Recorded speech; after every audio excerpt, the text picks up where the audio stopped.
Hello, this is John from caveofprogramming.com. In this tutorial in C++ for complete beginners, we're going to look at classes in C++. I've actually been taking a look at how much more C++ would need to learn in this course before we can make, for example, a simple graphics program, and the answer is still quite a bit. So I'm going to try to work through everything that we need before we can make something a little bit more interesting, hopefully, than a console mode program. So I'm going to start from scratch here. I'm going to create a new project. I'll go to File, New C++ Project. Let's select Hello World C++ Project here, and I'll call this Classes, and we'll click Finish. So classes are they're a way of combining or kind of packaging together data and subroutines, and you can think of them as a way of defining your own variable types, if you like. And these kind of definitions are not going to make much sense just yet, because what a class really is kind of contained in how you use it. So we need to see really how to use it and what you can do with it. So let's go ahead and create a simple class. I'm going to start by right-clicking the project. Well, let's actually just build it first and check that it works, because I always like to make sure that we're definitely starting with a working project. So it says Hello World, that's good.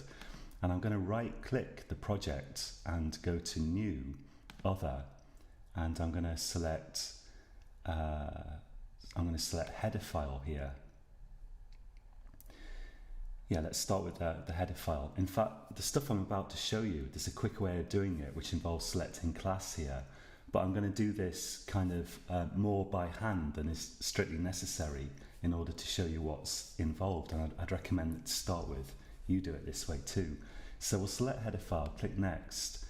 And I'm going to create a class to represent a cat, like the animal a cat. It's going to be an extremely simplified model of a cat, needless to say, but it is going to be a model of a cat. So I need to choose a file name here for my header file, and it's important to follow some kind of convention with your source files. And I'm going to follow the Java type convention here, which is that if I create a class called cat, I'm going to give the header file the name cat with an uppercase first letter. So I'm going to say cat.h. Because header files have the .h extension. So I'm going to start it with an uppercase first letter, and I'm going to give it the same name as the class that I intend to define. Let's click Finish there. So this looks, well, we've seen all this before. This is just stuff that's aimed at preventing multiple inclusion of the same code if you have multiple includes directives in different files in your project. Let's also create a matching.cpp file. So far, we've been working with just one .cpp file in our projects. We've got one here called classes.cpp that contains our main function.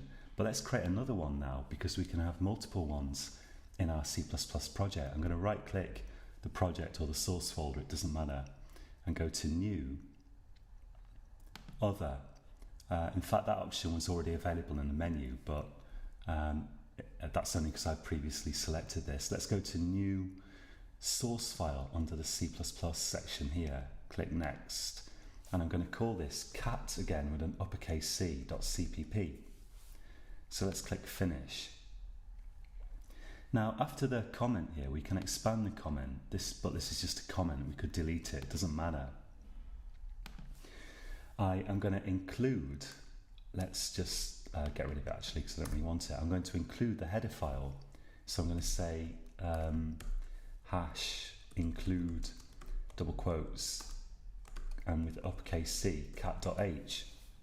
So we've got two files here. We've got a header file with the usual if not def stuff in it that we saw last time. We've got a CPP file that includes the header file. In the .cpp source file, I'm going to start by defining a function here. Let's call it meow. So I'm going to say, or speak, let's say speak, void speak, empty round brackets there, it accepts no parameters. And I'm just going to put the curly brackets in, and I'm going to put cout and meow, which is the noise a cat makes in English. Anyway, so I'm using cout here, but I can't use cout at the moment because I haven't included iostream. So let's do that. Let's put that right at the top. Since it's a standard header, we'll put the standard headers right at the top of the file before any new headers that we've invented. And I'm going to say here, include angle brackets this time because it's in a standard location, this header file, iostream. And underneath the headers, I'm going to type using namespace standard. We'll take a look at namespaces in due course, but we haven't seen them yet. So for the moment, just know that you need to type this. Namespaces is just a way of dividing up different bits of code, basically. So now we've got that in, this speak should work. But now, supposing I want to call that in my main function here, supposing I want to call speak, let's get rid of the cout here. I can't just call speak like this because the compiler hasn't seen speak at this point. Let's save it all. Go to project, build project. I expect to get an error because it doesn't know what speak is. We need to somehow allow the compiler to access this speak function that's defined in this separate .cpp file. How can we do that? Well, you might guess we can go to cat.h here and we can put void speak in there. In fact, we could, now that I think of it, it's certainly possible that we could just type void speak here. We could do that. Let's save that and see if it builds. Let's build project here. And we'll run that. And it says meow. So that works. But you're gonna want to use functions that are defined by other people. And you're not always gonna know what the prototype should look like. So for that reason, we put the prototypes of related functions in particular header files like iostream. Let's cut that from here, put it in cat.h. So now we've got this kind of self-contained thing going on. We've got a cat.cpp containing some functions, just one in this case, but it could be lots of them. And we've got a cat.h containing the prototype for that function. Now, all we have to do in this main function here is above there, let's put below our include iostream, let's just put include cat.h. Remember, it's got an uppercase first letter. And let's build that, project build, and run it. And it says meow. So we just put the prototype of this function here in the header file, and then we can include that wherever we want to use it, and we can call that function here in the main function. We also included cat.h here in cat.cpp, and that's not actually necessary at the moment. Let's just delete that. Let's save everything, go to project build. So it's going to work fine without it, but we need that for what we're going to do in just a minute. Now, C++ is a language that's built on a language called C. I imagine, I don't know, there are probably languages called A and B, but C is one that really took off. And C++ had extra extensions to make it what we call object-oriented, or object-orientated. Yeah, I think usually you say object-orientated, actually. So anyway, it was common in C, and you also still see it in C++, to define functions in files like this. So you get all your kind of related functions. For example, all your functions connected to user input, or all your functions connected to graphics or whatever, and you put them all in one file, and then you'd have a header file where you put all the prototypes, and then you'd include that wherever you wanted to use it, wherever you wanted to use those functions. That was a common way of organizing code in C, and it's still often used in C++. Let's just define another function here just to underline the point. Let's say void jump, And let's say here, these are very minimal dummy functions, of course. Let's say jumping to top of bookcase, endler, semicolon. And we can just put in the include file here, we can say void jump. Let's run that. Well, that's not going to be any different from before, but we can go to classes.cpp and we can call it, if we want, jump, save it and run it, and it should say here jumping to top of bookcase. So this was a typical way to organize C programs, and it's still used in C++. But the kind of disadvantage here is that if you think about what a cat is, and here we're trying to write functions to represent a cat, it's not just stuff that it can do. A cat doesn't just jump and make meowing sounds and so on. It also has a state. Like the cat has a position, it has a mood, it has, you know, a level of hungriness and so on. It has a state to it, and we want to represent the state by variables, and that's why classes were invented, to bundle data that represents the state of a thing together with the subroutines that represent what it can do. So let's see in this tutorial just how we can bundle these functions together into a class, into what we call a cat class, and how we can create particular instances of cats that can then do stuff. So the changes we have to make now, they're fairly minimal. What we do is, let's go to cat.h firstly, and above these functions I'm going to type class cat. I'll give it a capital C. You don't have to, but it's important to have some convention for how you name classes and to stick to it. So I'm going to follow a Java type convention and start my classes with a capital letter here. And then let's open and close curly brackets here. And I'm going to move these function prototypes into this class here. So this is pretty simple, and we've seen this pattern a lot before. It's just a keyword and a name, and then open and close curly brackets.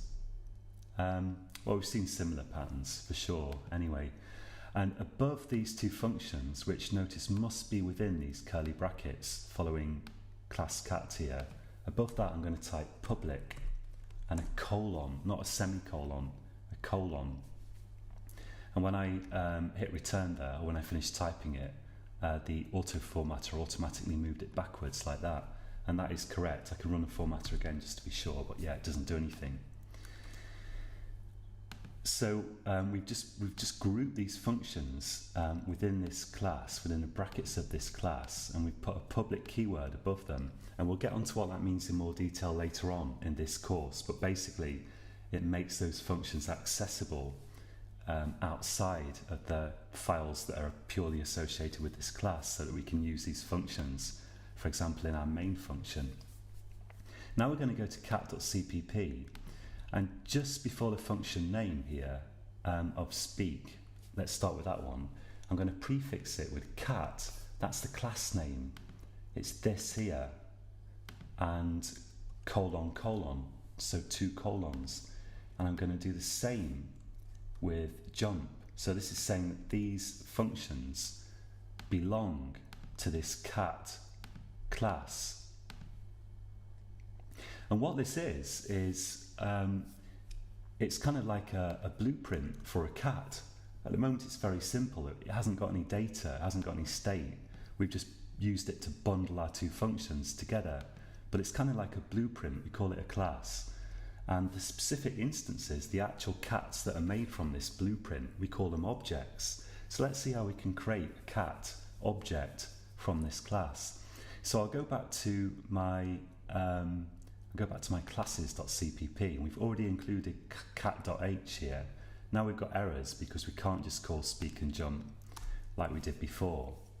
But I'm going to type, and this looks like defining a variable, which it is. I'm going to type cat, that's the name of my class, which again is here. It's not the name of the file that it's in, I just gave the file the same name as the class. But it's important to realize it's not the file name, it's the class name that I'm typing now. So cat, and then I'll give it a variable name. And my convention that I'm using is variable names start with lowercase first letters. So let's just call this cat. I could call it, just cat is good really, and then a semicolon. So that's like saying int value or something like that. Some people think it's confusing if you have a class name and a variable name that are exactly the same except that the class name has an uppercase first letter. C++ is case sensitive, so if you feel like you could give this some other name, like you could call it cat1 if you like, let's call it cat1, but I quite like, often where possible, giving my variables the same name as classes, and I can tell them apart because I'm giving the classes uppercase first letters, but it's a matter of opinion, certainly. Now to call the functions, which are now bundled into this cat class, we can say cat1 dot, and the autocomplete is helping us here. Let's select speak, and let's also say cat1 dot jump. So this dot notation, let's try to use control space autocomplete. That actually works. So just holding down control and pressing space invoke the autocomplete there. I'll type semicolon, and this will now run as before. So if I run this, it runs those two functions, but we bundled them into this cat, and we have to access them via this cat variable. So this is a class, this is like a template for a cat, and this is a particular cat. We call it an object that's, we say it's instantiated from the class. So it's like having a blueprint, making a cat from a blueprint. We call that instantiation, and we call the finished actual particular cat, we call it an object in the lingo here. So we're going to be seeing a lot more of this in future tutorials, but this is already very long, so I'll leave it there for now. It's important to practice this yourself. Try to define your own class. It doesn't matter what it does, try to define it. And whenever you get stuck, you can refer back to this code, study this code, and make sure that you've got everything that you need to have, just as I have here, to make it work. Try to get your program to build and run. Try to have 2 or 3 methods in your class that you can call in your main program. And once you've succeeded at doing that, especially if you manage to do it all from memory, which would take quite a bit of practice, I think, at this stage, then you've definitely mastered everything you need to know so far. So until next time, happy coding.